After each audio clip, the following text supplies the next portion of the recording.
কেন আমি বারবার বলছি যে এই রেল, এই ট্রেন রুটটা, এই রুটটা অত্যন্ত সিগনিফিক্যান্ট, অত্যন্ত স্ট্র্যাটেজিক।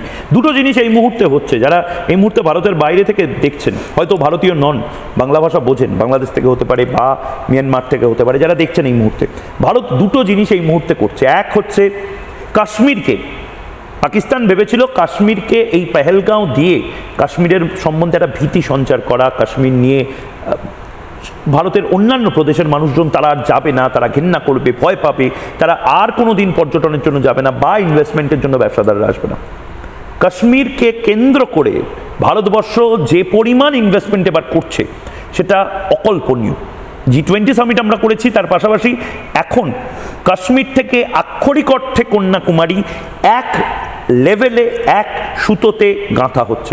আরেকটা জিনিস, এটা পূর্ব দিকে, এটা পশ্চিম দিকে বা উত্তর দিকে এটা হচ্ছে, পূর্ব দিকে আরেকটা জিনিস হচ্ছে, যেটা দীপ্তাশ্ব যশ কিছুক্ষণ আগেই বলছিল, এই চিকেন স্নেক, এই সেভেন সিস্টারকে বাংলাদেশকে বাইপাস করে মিয়ানমার হয়ে আমাদের নিজস্ব করিডোর তৈরি করা, সমুদ্র পথ, মণিপুর, মিজোরাম, অসম থেকে শুরু করে বিভিন্ন যে রাজ্যগুলো রয়েছে, 7টি রাজ্য রয়েছে, তারা মিয়ানমারের কিছুটা অংশ ঘুরে একেবারে ভারতের সাথে যোগাযোগ ব্যবস্থা স্থাপন করবে।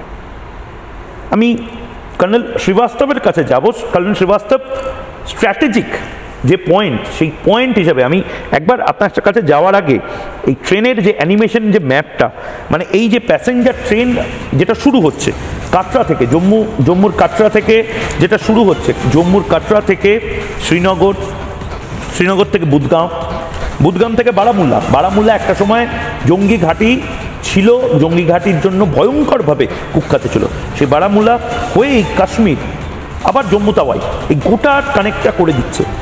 এতে আরও কি সুবিধার হবে বা মেইন স্ট্রিমে কি করে কাশ্মীর আসবে? কর্নেল শ্রীবাস্তব।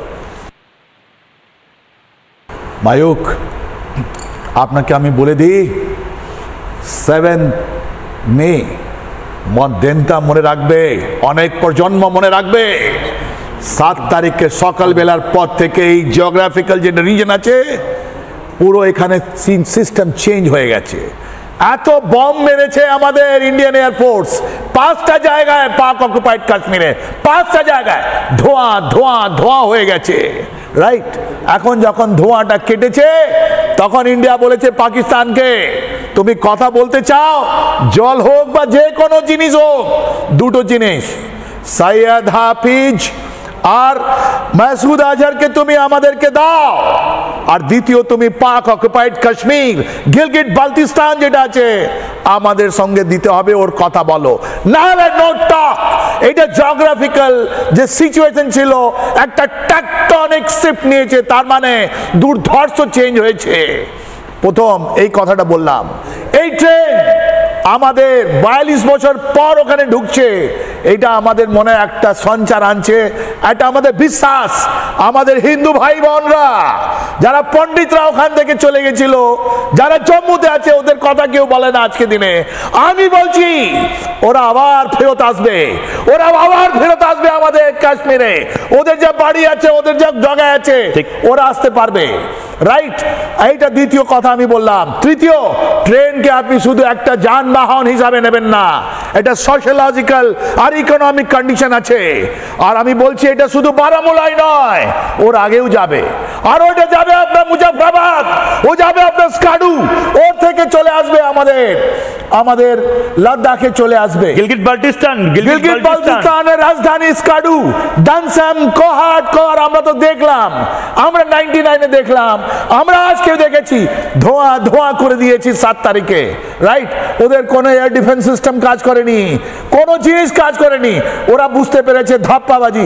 এখন ওখানকার মানুষের কণ্ঠস্বরে একটাই কথা আছে, যখন আমাদের রেল লাইন, যখন আমাদের কাশ্মীরে বুকে আসবে, তখন পাক অকুপাইড কাশ্মীরের লোক বলছে আমরা ভারতের সঙ্গে আছি, আমরা পাকিস্তানের সঙ্গে নেই।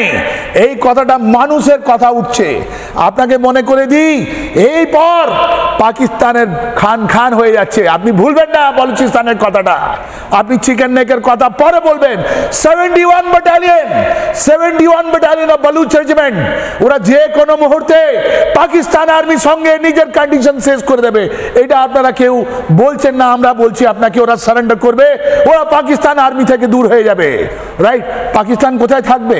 আপনি তো আজকে দেখাচ্ছেন, বলছেন ওদের নিউক্লিয়ার জিনিস ফিনিশ।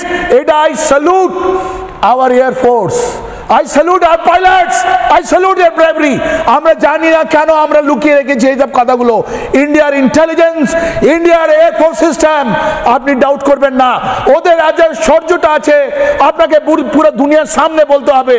তাহলে নেক্সট জেনারেশন মনে রাখবে কি আমাদের এয়ারফোর্সের লোক যারা আছে, পাইলট আছে, ওদের শৌর্যটা কি, ওদের পরাক্রমটা কি, এইটা আর আপনি লুকোবেন না। আমাদের বিশ্বকে বলতে হবে একটা লিক এইদিকে, একটা লিক ওইদিকে, এটা করার দরকার নেই। আর বাংলাদেশের লোক, আপনি বলছেন শিলিগুড়ি করিডোরের কথা, চলে আসুন দেখে নিন, আপনার কাছে শুধু 9টা ডিভিশন আছে, 2টো মেকানাইজ আছে।